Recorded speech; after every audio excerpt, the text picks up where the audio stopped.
Olá, boa noite. É notícia e entrevista hoje o historiador e cientista político Juliano Medeiros.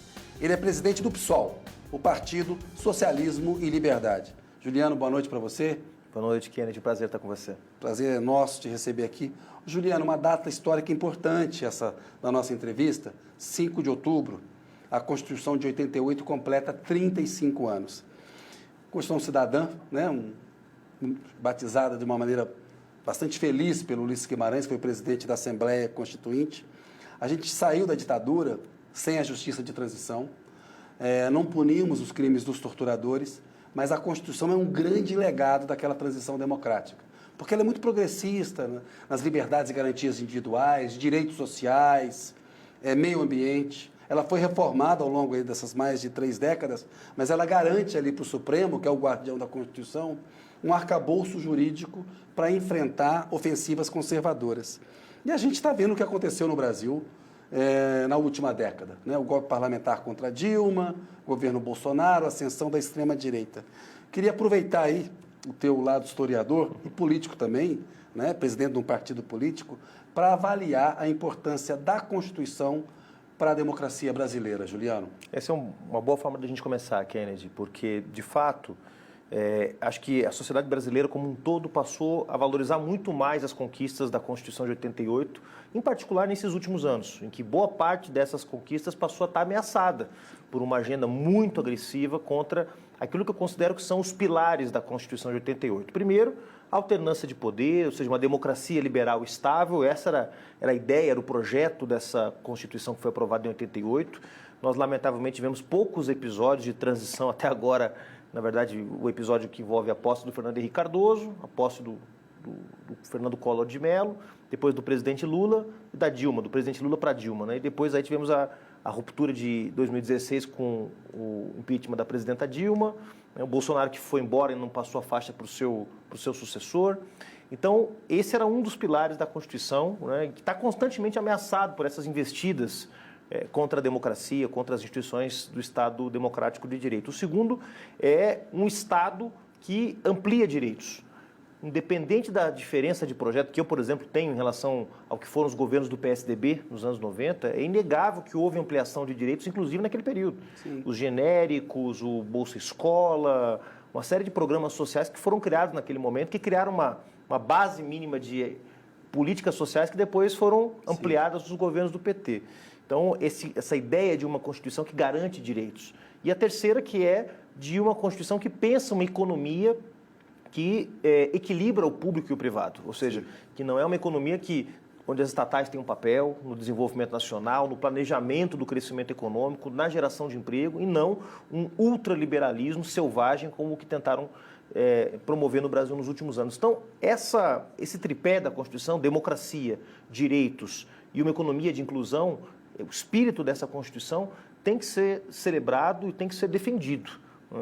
A maior parte das promessas da Constituição de 88, lamentavelmente, não foram cumpridas até hoje. E acho que hoje, independente do espectro ideológico, se de esquerda ou se de direita, defender a Constituição é defender uma perspectiva de inclusão social. A Constituição de 88 é uma Constituição de corte social-democrata. Ela pensa, né, um arranjo social, político e econômico que é capitalista, que é de livre mercado, mas que tem controles, que tem contenção, né?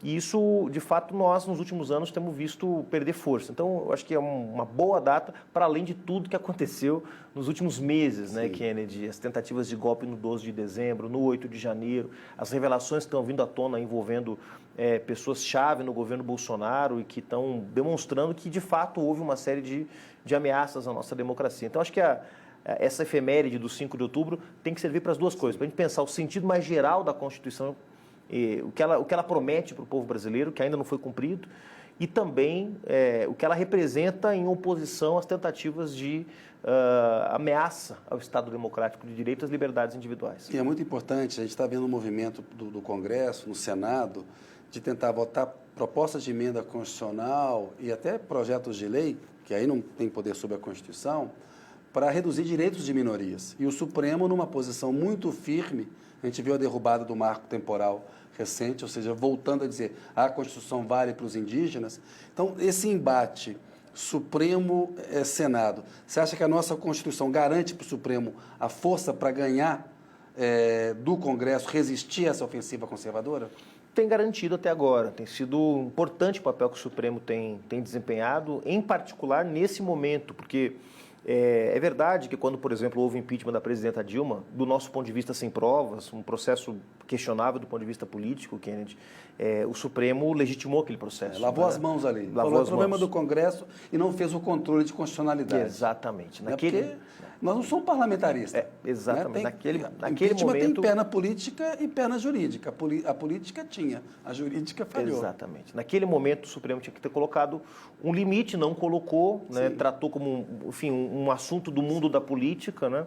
E isso cobrou um preço para o país. Né? Primeiro no governo Temer, né? O choque que foi feito, aquilo que a Naomi Klein chama de doutrina do choque, né? Aproveitar que há um momento ali de instabilidade para poder promover uma agenda muito agressiva. Então nós tivemos, só nos 2 anos e meio de governo Temer, você vai lembrar, lei das terceirizações, reforma trabalhista, mudança do regime de exploração do pré-sal, autonomia do Banco Central, teto de gastos. Nós tivemos um pacote, Kennedy, muito agressivo, que ia no sentido oposto àquele da Constituição de 88, que prevê, como eu já disse, um equilíbrio entre mercado e setor público, onde o Estado tem um papel, onde as empresas públicas têm um papel. Quer dizer, o que foi feito com a Petrobras, por exemplo, que no ano passado distribuiu 238 bilhões de reais de dividendos, é exatamente o oposto daquilo que a Constituição pensa para a Petrobras. A Petrobras é uma empresa que, claro, tem que ter... Assim, uma gestão moderna, uma governança moderna. De disputar no mercado, etc. Ela é uma empresa que está no mercado de petróleo, gás, energia, etc. Mas ela tem uma função fundamental, que é desenvolvimento nacional, combate à desigualdade, geração de emprego e renda. Isso parece que foi esquecido. É um pouco o debate que nós estamos enfrentando agora esse semestre, enfrentamos no primeiro semestre, em relação à política de juros do Banco Central, por exemplo, né? Autonomia do Banco Central, esqueci. Mais uma sexta medida do governo Temer. Não, né? Passaram a boiada. Passaram a boiada no governo Temer. E no caso da autonomia do Banco Central, com um mandato duplo, que é de garantir a estabilidade econômica, monetária do país e, ao mesmo tempo, garantir o pleno emprego. Parece que esse segundo mandato do Banco Central, ninguém fala. Fica meio manco, todo mundo né? esqueceu. Então, tem, de fato, Kennedy, uma relativização daquilo que está na Constituição de 88. É óbvio, eu como historiador, você como um jornalista que também estuda a história do Brasil sabe, é claro, a Constituição ela é aquilo que um filósofo grego que eu gosto muito, Nico Polantzas, chamava, a Constituição ela é uma fotografia de um momento, ela é a condensação material da relação de forças que existe na sociedade. Ela condensa essa relação de forças no tempo. É óbvio que a sociedade de 88, no Brasil que estava se redemocratizando, que tinha um impulso democratizador muito forte, é óbvio que ela traz consigo aspirações mais democráticas do que o Brasil de hoje, que é um Brasil cindido, um Brasil com um avanço conservador. Mas se querem mudar a essência da Constituição, que convoquem uma Constituinte, então. Fazer por emenda constitucional, fazer uma Constituinte sem eleger deputados que representem a vontade do povo, não dá para aceitar. E essa é uma discussão importante, que muita coisa é cláusula pétrea mesmo, só pode mudar com uma nova Assembleia Constituinte. Exatamente. Né? Então, essa força que a Constituição dá é importante. Tem um aspecto interessantíssimo, tem uma ADPF, que é uma arguição de descumprimento de preceito fundamental, apresentada pelo PSOL em 2017, que pede o seguinte, a descriminalização do aborto até a 12ª semana de gestação. A Rosa Weber, ministra do Supremo que está de saída, né, do cargo, ela deu um voto importante e a gente vê que a Constituição fala em direitos reprodutivos das mulheres. São direitos reprodutivos. A hora de ser mãe, a decisão, ela é feminina. A gente tem 3 hipóteses legais nas quais o aborto é permitido, né? Resultado de estupro, risco à saúde da gestante e o feto sem cérebro, o feto anencéfalo. Mas a gente viu no governo passado, a ministra Damares, então ministra, querendo que crianças de 12 anos, cuja gravidez havia sido resultado de um estupro, a gravidez oferecia risco à saúde dela, queria que ela tivesse a criança. O PSOL apresentou essa ação, o ministro Roberto Barroso pediu para ir para um plenário físico, começou no plenário virtual, foi ali um acordo entre eles para a Rosa Weber dar o voto. É jurisprudência pacífica no Supremo que voto dado continua o substituto da Rosa Weber, não vai poder votar no lugar dela nesse julgamento. Eu queria, Juliano, que você dissesse por que o PSOL acha importante descriminalizar o aborto até a 2ª semana de gestação. Primeiro, o voto da ministra Rosa Weber é um voto muito corajoso. Eu diria que é um voto que só uma mulher poderia dar naquelas circunstâncias, embora nós tenhamos no Supremo também outros ministros que já manifestaram uma posição muito progressista em relação ao tema do aborto. Muita gente nos questiona, Kennedy, puxa vida, isso não seria uma alteração legislativa? Não teria que ser o Congresso Nacional que deveria tomar essa definição? E outros ainda complementam dizendo o seguinte, bom, vocês foram para o Supremo porque vocês sabem que vocês não têm maioria no Congresso Nacional para que isso seja uma medida legislativa. O primeiro que, do ponto de vista jurídico, a interpretação que você deu está corretíssima, ou seja, não é possível que se trate um direito que está na Constituição, que é os direitos reprodutivos das mulheres, como à luz de interpretações a partir da relação de forças do Congresso Nacional. Porque daqui a pouco, mesmo os casos que a lei já prevê, que são esses 3 casos que você menciona, podem ser revogados a qualquer momento. Ou seja, mesmo algo que está na Constituição pode ser por uma ofensiva de uma bancada conservadora, de um discurso populista, reacionário, pode ser fruto de uma regressão, né, de um ataque. Então, acho que esse é um primeiro aspecto. O segundo aspecto diz respeito ao impacto que isso tem na vida das mulheres. Quer dizer, questão de saúde pública, é uma questão de saúde pública. O ministro Barroso, numa entrevista que deu recentemente, para mim foi brilhante. Ele disse o seguinte, olha, vamos partir de um pressuposto, aborto é uma coisa ruim, ninguém quer fazer aborto. Portanto, se ele é uma coisa ruim, o Estado tem que dar todas as condições para que sejam feitos a menor quantidade possível de aborto. Como? Através de educação sexual, contraceptivos, de uma série de outros mecanismos, né? E a partir disso, tentar diminuir a incidência, porque as estatísticas mostram, Kennedy, que a criminalização do aborto não diminui a quantidade de abortos realizados no país. Na verdade, ele é uma trava moral está na legislação brasileira, para dizer que, olha, nesta sociedade não se aceita essa prática, embora seja uma prática feita largamente e que, pior, cria uma dinâmica coercitiva em relação à maternidade. Maternidade, o caso do Brasil é ilustrativo, a quantidade de crianças sem pais, crianças sem mães, crianças que não têm um ambiente de afeto, de acolhimento, e a legislação brasileira querendo obrigar pessoas que não querem ter filhos a terem filhos. Sim. Então, é um debate necessário. É claro que eu preferiria que esse tema não precisasse ser levado para o Supremo Tribunal Federal, que pudesse ser resolvido no âmbito legislativo, mas, lamentavelmente, o que nós vimos nos últimos anos foi o uso político desse tema, dessa agenda, para tentar criar coesão social em torno de uma plataforma conservadora. Então, infelizmente, esse tema está bloqueado hoje para fazer o debate que nós gostaríamos de fazer na sociedade. Infelizmente está bloqueado. Um Congresso Nacional que tem nada mais, nada menos do que 83% de homens querendo dizer o que as mulheres fazem com seus próprios corpos. Juliano, e é isso, o papel do Supremo é ser contra-majoritário, né? É poder defender o direito da minoria. Tem que ter, numa democracia, quem garanta isso. É importante essa acabamos de ver isso no caso do marco temporal, que foi super importante. Quer dizer, se deixasse a dinâmica do Congresso Nacional, e ainda diga-se de passagem, há uma articulação nesse momento acontecendo no Congresso Nacional para retomar o tema do marco temporal, que é para acabar de vez com os direitos dos povos indígenas. Ou seja, nós podemos estar, se o marco temporal, da forma que o ruralismo defende, fosse aprovado, nós estaríamos convivendo com a última geração de povos indígenas com direitos garantidos nesse país. A próxima geração, daqui 20, 30 anos, já nasceria sem nenhum direito nesse país. Juliano, eu queria falar um pouquinho da sua presidência no PSOL.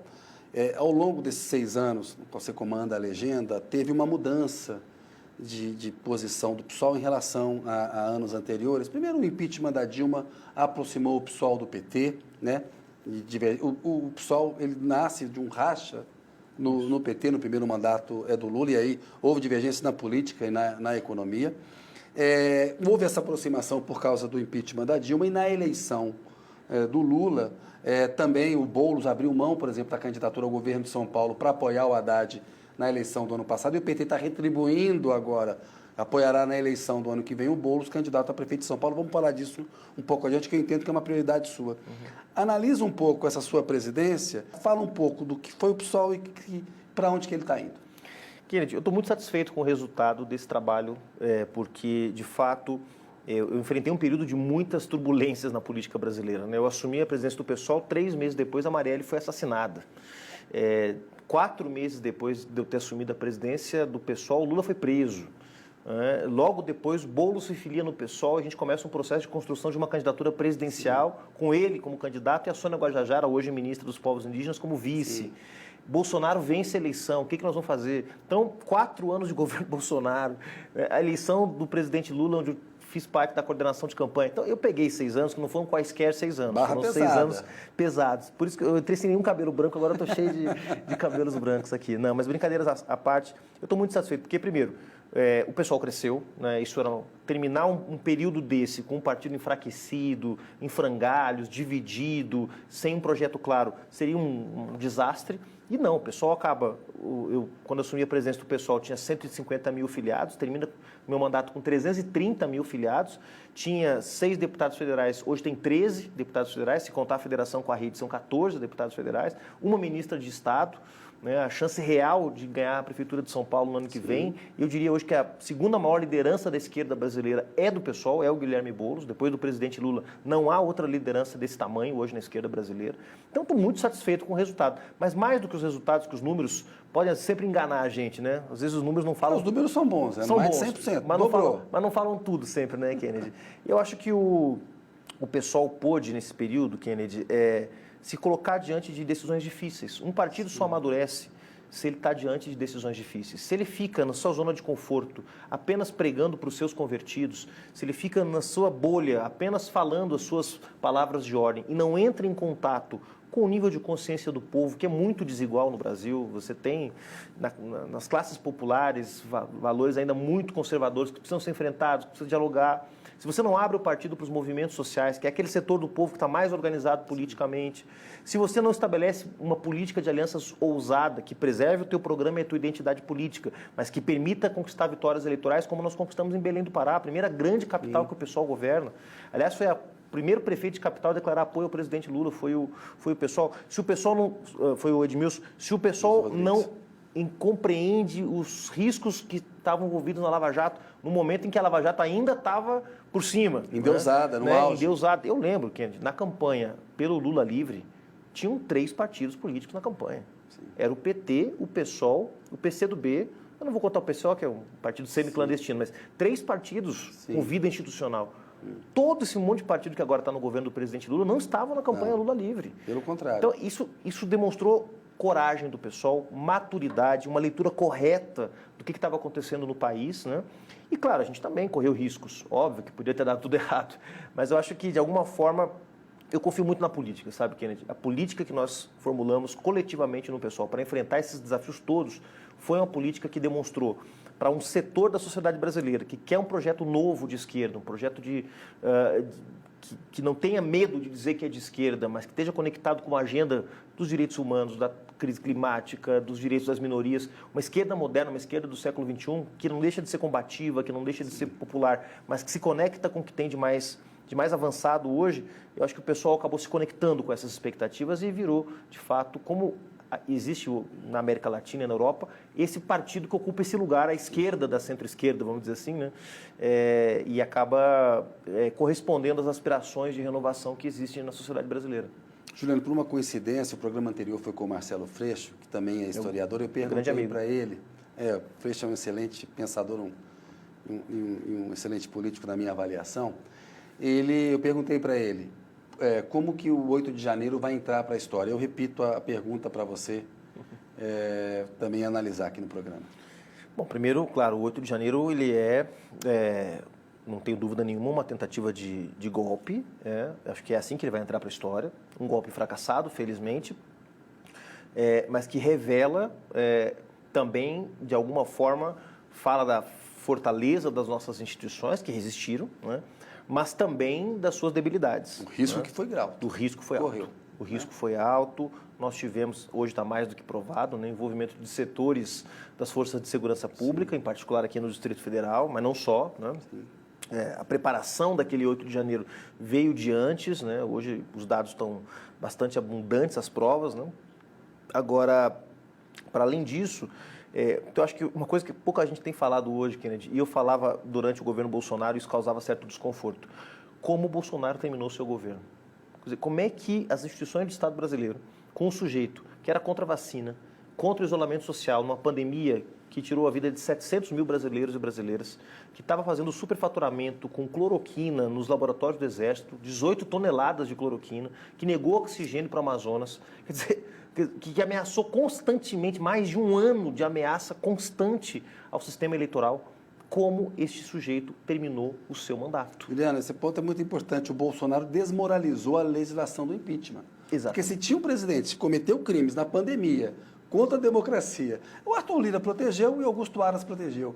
É incrível porque esse ponto que você fala mostra até que ponto as instituições também se enfraqueceram e se submeteram a um candidato a ditador, a um autocrata como o Bolsonaro. Né? E aí o papel do STF, que você mencionou, foi muito importante, porque em algum momento o STF diz, bom, agora vou ter que agir. Vamos começar a colocar limites. E começou a colocar através do inquérito das fake news, quer dizer, começou a desarticular a rede, né, de ameaça à democracia. A da pandemia foi importante. Foi importante também, né, que também foi garantida pelo STF. Vamos lembrar que o presidente do Senado não queria instalar a CPI. Isso, né? Verdade. Foi o Supremo Tribunal Federal que garantiu. O direito de minoria tem que ter. Porque hoje, claro, hoje todo mundo é, né, base do governo, todo mundo é democrata, né? Mas vamos lembrar quem foi quem nesse período tenso que o Brasil viveu. Então, acho que foi importante em algum momento, talvez, claro, acho que talvez nem o próprio STF tivesse dimensão da centralidade que ele teria para garantir, né, a democracia no Brasil, porque quando se inicia o processo de investigação daquela rede de fake news do gabinete do ódio, você lembra, Kennedy, aquilo estava muito mais motivado pelos ataques que os ministros estavam sofrendo, a sua família, as ameaças, a sua integridade, do que exatamente com uma contraofensiva democrática para botar o Bolsonaro no seu lugar. Só que a coisa foi escalando de um jeito, o Bolsonaro foi reagindo, o Supremo foi reagindo, e eu acho que isso foi importante, porque criou uma certa coesão. O bloco que derrotou o Bolsonaro nessas eleições, o bloco social político, ele não é a aliança do presidente Lula apenas, que era de 9 partidos, quase todos eles de esquerda e centro-esquerda.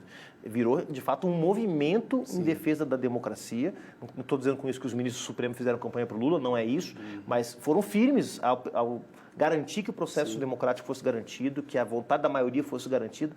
Então, eu acho que tanto o 8 de janeiro quanto o 12 de dezembro, eu estava aqui em Brasília no dia que houve a diplomação do presidente Lula, participei da diplomação, vim para um hotel aqui no setor... Tentativa de invadir a Polícia Federal, exatamente. Ônibus queimado. Ônibus queimado, dava para ver de cima do meu quarto no hotel, eu fiquei trancado no hotel, porque imagina um cara do PSOL andando no 12 de dezembro. Mas foi um evento teste, vamos dizer assim, do que estava por vir.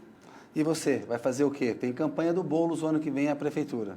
Eu quero ajudar o Boulos a ser prefeito de São Paulo, sabe, Kennedy? Eu acho que a gente tem falado muito sobre renovação da esquerda, né? Claro que eu tenho o maior respeito pelos demais partidos que, junto conosco, promoveram essa resistência ao governo Bolsonaro, ao PT, PCdoB, a rede que tem a federação conosco, PSB e demais partidos. Mas eu vejo que o pessoal realmente tem elementos que podem agregar muito para o debate da esquerda no Brasil hoje, né? E eu não me refiro apenas àquelas agendas que alguns tratam como agendas identitárias, mas que para nós são estruturais, a luta contra o racismo, contra a homofobia, contra o machismo, né, a violência de gênero, mas também colocar no centro da agenda da esquerda o tema da crise climática, né? A gente está aqui gravando esse programa num dia que está um calorão aqui em Brasília, depois de uma onda de calor, né? Não é mais mudança climática, é emergência climática. Emergência climática, o tema dos direitos humanos, o tema da violência policial, temas que a esquerda mais tradicional sempre deixou um pouco de lado, porque tinha muito foco na questão econômica e social, que é óbvio que para nós continua sendo uma prioridade. Não precisa abrir mão de uma coisa para defender as outras, mas construir uma agenda moderna. E eu acho que o Guilherme Boulos tem isso muito introjetado. É um cara de 41 anos, né? Vai ter 42 na eleição do ano que vem, então um cara jovem, um cara que vem do movimento social, tem muita sensibilidade social, mas ao mesmo tempo um cara estudado. Então eu diria que o Boulos junta o que nós temos de melhor na tradição da esquerda brasileira. Um cara que vem do movimento social, então está perto das pessoas, assim como o presidente Lula veio também do sindicalismo, do novo sindicalismo do ABC, mas com um estofo político, teórico, um cara que estudou, um cara que... Não é só porque tem curso superior, não. Digo, estudou no sentido de que está se preparando para ser um gestor público, para ser um prefeito. É um grande deputado, é o líder da bancada do PSOL na Câmara dos Deputados, sentindo um papel fundamental na eleição do presidente Lula. Então, é um amigo, é um irmão, além de tudo. Minha tarefa, a partir de agora, no próximo ano, é tentar dar uma contribuição para que ele possa ser prefeito de São Paulo. Juliano, vou pedir licença um minutinho. A notícia volta daqui a pouco com o Juliano Medeiros.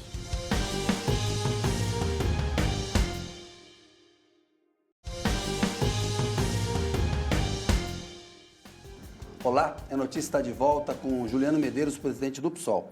Juliano, falando ainda da eleição em São Paulo, parece que ali também haverá uma certa nacionalização. O presidente Lula aparece como um cabo eleitoral importante. O Haddad foi mais votado na eleição para o governo de São Paulo, na capital, do que o Tarcísio de Freitas, que acabou eleito pela maioria de votos que ele obteve no interior. Já o Bolsonaro é visto como um cabo eleitoral muito negativo. E o Ricardo Nunes fica, que é o atual prefeito do MDB, que ele e o Boulos disputam ali o primeiro bloco, depois eu vou falar um pouquinho de outros candidatos. Como enfrentar a extrema-direita lá? Se você acha que ela terá um peso importante na eleição do Ricardo Nunes, né? E como é que ele lidar com isso? E a participação do presidente Lula?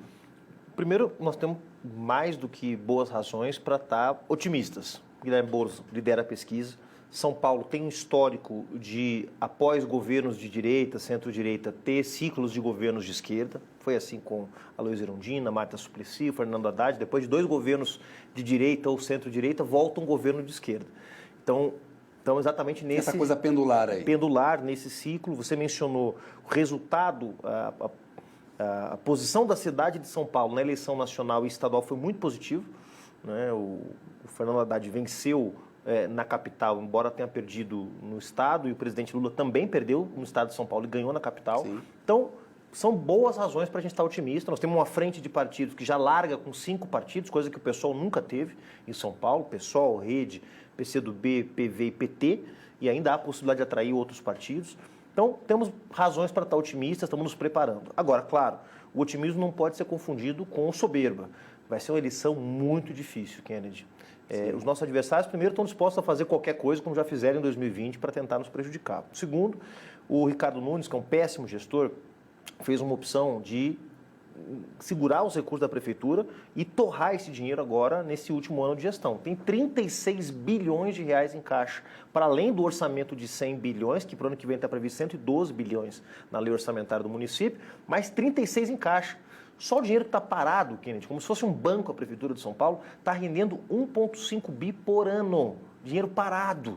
E a cidade com alagamentos, esburacada, a periferia completamente abandonada. Então, esse projeto dos nossos adversários é agora de esbanjar. Então, nós vamos enfrentar uma máquina, assim como o presidente Lula enfrentou a máquina do governo federal, uma máquina muito pesada. Nós temos o melhor cabo eleitoral hoje disponível no país, que é o presidente Lula, alguém que foi responsável por salvar a democracia no Brasil. Vai estar engajado na campanha, o PT vai indicar o vice ou a candidato a vice-prefeito da nossa chapa, isso está já consolidado. Quem vai ser, nós vamos discutir mais na frente, mas já está consolidado que o PT vai estar na campanha, já está integrado, plenamente integrado já, não há nenhum tipo de problema em relação a isso. E o Ricardo Nunes está no encruzilhado. Porque se você tira o bolsonarismo do Ricardo Nunes, ele que apareceu com 24% na última pesquisa Datafolha, ele cai para 10%. Porque, na verdade, desses 24%, 15% é bolsonarismo. O bolsonarismo ajuda no primeiro turno, mas é um peso para o segundo, né? Exatamente. Se você disser o que eu prefiro, bom, eu prefiro que a gente ganhe essa fatura no primeiro turno, seria o melhor dos mundos, né? Agora, se o bolsonarismo vai estar com o Tarcísio, se não vai estar, olha... isso não vai nos impedir de lembrar o eleitor de São Paulo. Já está com o Ricardo Nunes, né? O Ricardo Nunes. Isso não vai nos evitar... Porque o Tarcísio de Freitas está com o Ricardo Nunes. Tá, e esse é o dilema do Nunes, porque o Nunes ele quer o apoio do Tarcísio, que é mais bem avaliado do que o Bolsonaro, né?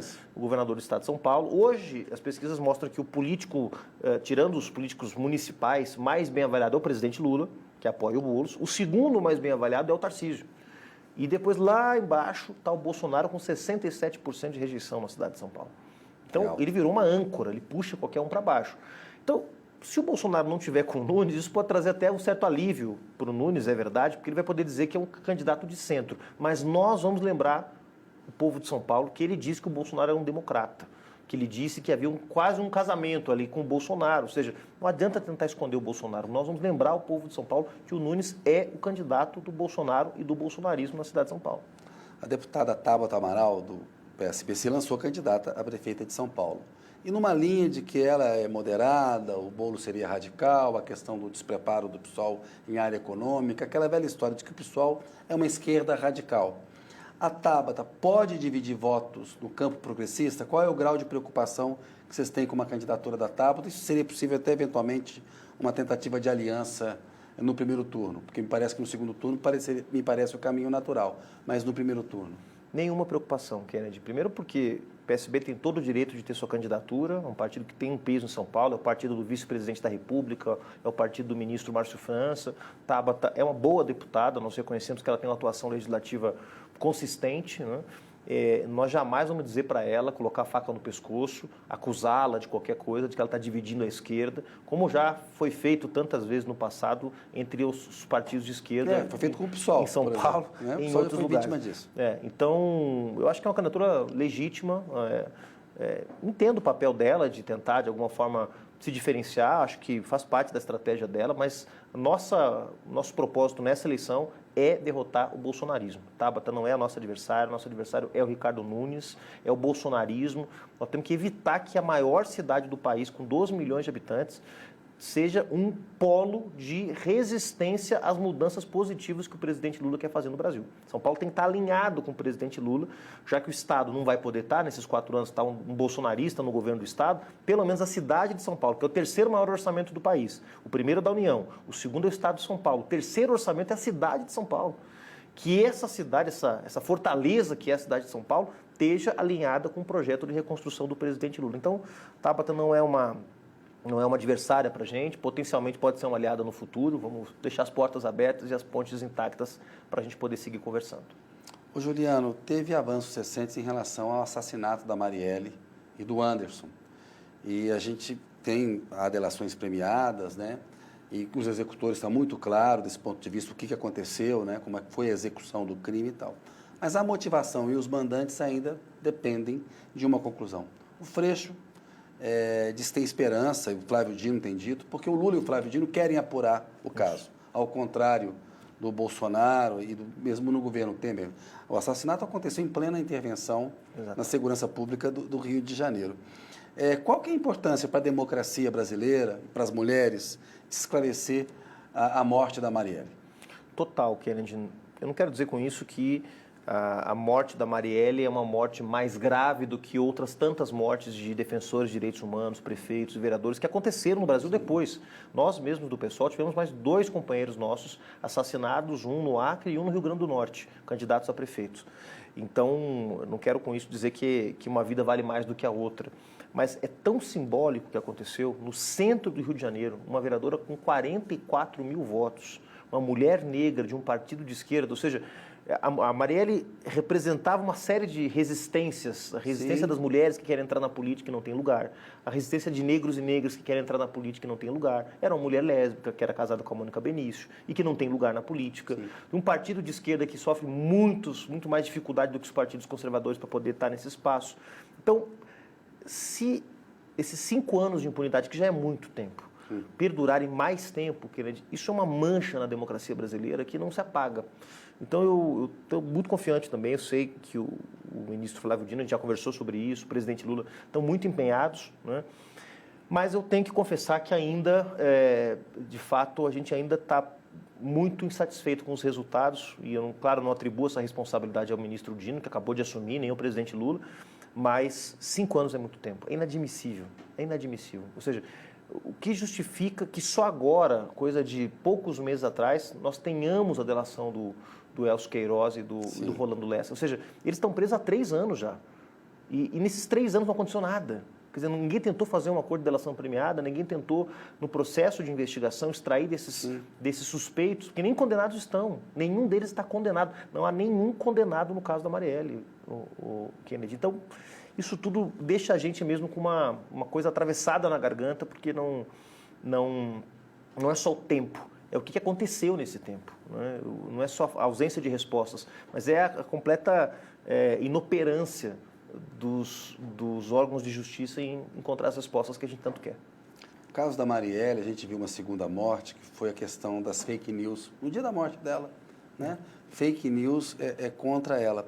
A gente acompanhou o processo eleitoral no Brasil em 2018, em 2022 houve uma melhor resposta de combate às fake news, mas a gente vê até hoje aí, tá? O presidente Lula pedindo que as pessoas respondam a fake news do tal banheiro unissex, né? Nas escolas. Juliano, quando a gente olha para tudo que passou aí, e a gente viu que está difícil aprovar a regulamentação das big techs lá, das redes sociais no Congresso. Vamos falar disso um pouco adiante. Como combater as fake news e a extrema-direita? Fake news, regulamentação. Não tem outra forma senão ter mais regulação. Isso não tem nada a ver com o cerceamento da liberdade de expressão, das liberdades nas redes sociais. Quer dizer, tem uma frase que eu acho que é muito ilustrativa, que a liberdade acaba onde começa o Código Penal. Ou seja, você pode falar o que você quiser. Você não pode dizer que o Kennedy Alencar é um assassino, você não pode dizer que o Kennedy Alencar é um ladrão, você não pode imputar Se eu digo ao na outro. TV, se escreve no jornal, tem responsabilização. Claro. Se está nas redes sociais, tem que ter também, né? É óbvio, e às vezes com impacto, dependendo de quem fala e como fala, impactos avassaladores. Nós temos visto aí no mundo inteiro os impactos, as chacinas, os processos de assassinato coletivos na rua, né, contra pessoas por conta de notícias falsas que circulam. Sim. Ou seja, uma coisa... Violência nas escolas, estimulada por isso. Violência nas escolas. Chacinas em escolas. Então, de alguma forma, eu acho que tem que...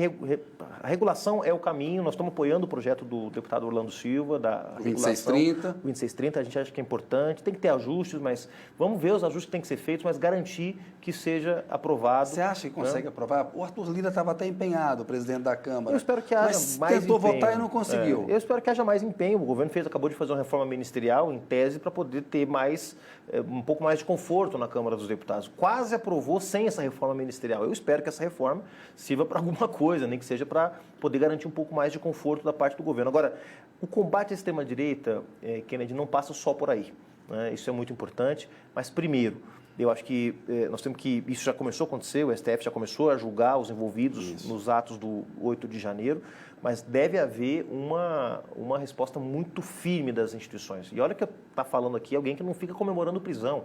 Eu não comemorei a prisão do Eduardo Cunha, do Michel Temer. Eu não acho que prisão é algo que se comemora, você tem que soltar fogos de artifício. É muito ruim quando o agente público tem que ser preso porque fez alguma coisa errada, né? Isso tira a credibilidade da política, dos partidos, das instituições. Agora, neste caso específico, as instituições precisam responder, porque é a sua credibilidade que E aí você acha que essa resposta demanda, você citou há pouco, como o Bolsonaro não respondeu por crimes que ele cometeu, que ele não sofreu impeachment. Você acha importante e acha que haverá uma responsabilização penal do Bolsonaro que resultará numa pena de prisão? Eu acredito que sim. Acredito que sim, porque tem a ver com esse processo, essa reação das instituições democráticas para que não se repita. Ou seja, você mencionou no começo da nossa conversa aqui, mencionando o processo de transição democrática dos anos 80, né? A ausência de uma justiça de transição consistente, robusta, a lei de anistia, que foi uma pedra no assunto, né? Isso cobrou um preço para o Brasil, não há dúvida nenhuma. Eu acabei de participar, Kennedy, dias atrás, a convite do governo chileno, das comemorações dos 50 anos do golpe contra o Salvador Allende. Né? E o Chile... 11 de setembro de 73. 11 de setembro, exatamente. Então, o Chile foi muito mais longe que o Brasil. Não foi tão longe quanto a Argentina, mas foi bastante mais longe, né? Ou seja, na construção de uma consciência nacional de que a democracia é o melhor para todo mundo e que ela não pode ser ameaçada. Então, nesse pacto que está se formando em defesa da democracia no Brasil, que se formou na eleição e que está ganhando cada vez mais adeptos, eu acho que a responsabilização penal do Bolsonaro e dos seus vai ser parte desse processo. Né? Vai ser, claro que eu não comemoro. Imagina que desgraça um país que fica prendendo ex-presidente toda hora. Né? Seja pelas razões que forem. Né? No caso do presidente Lula, totalmente sem provas. No caso do Bolsonaro, vai ser com provas. Mas, neste caso, eu acho que se as instituições brasileiras não derem uma resposta, achar que tirar o Bolsonaro da política apenas, torná-lo inelegível, sem uma responsabilização penal é suficiente, acho que elas vão estar deixando uma brecha para que, em algum momento, quando houver eventualmente um reequilíbrio das forças aí para que os conservadores, os reacionários ganhem mais espaço, para que isso seja tirado do caminho, uma possível inelegibilidade seja tirada do caminho e Bolsonaro volte à vida pública. Isso não pode acontecer. Juliano, nós falamos um pouco do auge da Lava Jato, a posição que o pessoal teve. Quando você olha hoje para o legado da Lava Jato, vimos a decisão recente do Dias Toffoli anulando as provas da Odebrecht no acordo de leniência. Qual que é o legado da Lava Jato? Que impacto que ela teve, inclusive, na ascensão da extrema-direita no Brasil? Como que ela agiu? O papel da imprensa em relação à Lava Jato? Como é que você avalia essas questões? Hoje está claro para mim, Kennedy, que a Lava Jato foi uma operação de caráter político para colocar no Brasil uma outra agenda. Uma agenda que tinha perdido as eleições em 2014, perdido as eleições em 2010, né? E que a Lava Jato foi parte de uma operação de conter um determinado projeto. Estou dizendo com isso que não teve corrupção? Não, teve corrupção. tinha 100 milhões de dólares na conta do Pedro Barusco, gerente da Petrobras na Suíça. Não foi o Moro que colocou esse dinheiro na conta dele. Isso. Então, tinha realmente problemas de governança na Petrobras. Ninguém nega que houve corrupção. Que foram revelados pela Polícia Federal. Foi a forma como ela foi combatida. Exatamente. O problema é que houve um desvirtuamento. Quer dizer, a partir de um certo momento, a Lava Jato foi usada para perseguição de agentes públicos e, principalmente, para a destruição de setores econômicos. Veja, o mercado de engenharia e infraestrutura do Brasil respondia por 5% do mercado mundial de engenharia e infraestrutura. O Brasil exportava engenharia de alta complexidade para construir metrô, para construir represa, para construir rodovia. Hoje é 0,5%. Sabe qual é o impacto disso, Kennedy? 4 milhões de desempregados no Brasil, que falam porque recuperamos não sei quantos bilhões da Petrobras. Recuperou o valor de mercado da Petrobras, porque ela virou uma empresa totalmente voltada para garantir os lucros e dividendos dos seus acionistas. Então, obviamente, ela se revalorizou depois do escândalo de corrupção. Mas dizer que a Lava Jato foi boa para o país, que ela retomou, recuperou ativos que estavam no exterior, isso não é verdadeiro. Então, acho que hoje o legado do Lava Jato pode ser reconhecido, independente de, mas eu apoiei, mas eu não apoiei, sem julgamento das pessoas que apoiaram, que naquele momento tiveram enganadas pela Lava Jato. Mas eu acho que é preciso fazer uma revisão histórica e reconhecer que ela fez um mal muito grande para o país. Juliano, chegamos aqui no final do programa, mas rapidamente antes do Pinga Fogo, você lembrou, em 2018 vocês tiveram um candidato, em 2022 apoiaram o Lula. Tem um debate aí, em 2026 o Lula, numa entrevista para o programa, disse: se eu tiver saúde e for necessário para derrotar a extrema-direita, eu serei candidato. Você está saindo aí da presidência do PSOL em novembro, vai passar esse bastão. Você acha que o PSOL pode vir apoiar a reeleição do Lula em 2026, se ele for candidato? Esse é um debate que a gente vai fazer, Kennedy. De fato, se a democracia estiver ameaçada, se houver o risco de uma candidatura de extrema-direita, ou mesmo da direita tradicional vencer, eu não tenho dúvida que o pessoal vai ter responsabilidade, maturidade para poder fazer essa discussão desarmado, né? Agora, é claro, todo partido político parte do pressuposto de que ele precisa afirmar o seu projeto, de que ele tem que ter candidato sempre, de tem que entrar em campo para ter torcida. De que tem que estar em campo para ter torcida, exatamente, né? Então, é cedo para avaliar. Agora, a decisão que nós tomamos em 2018 de não ter candidatura já tirou esse bode da sala, digamos assim, já não é mais um tabu.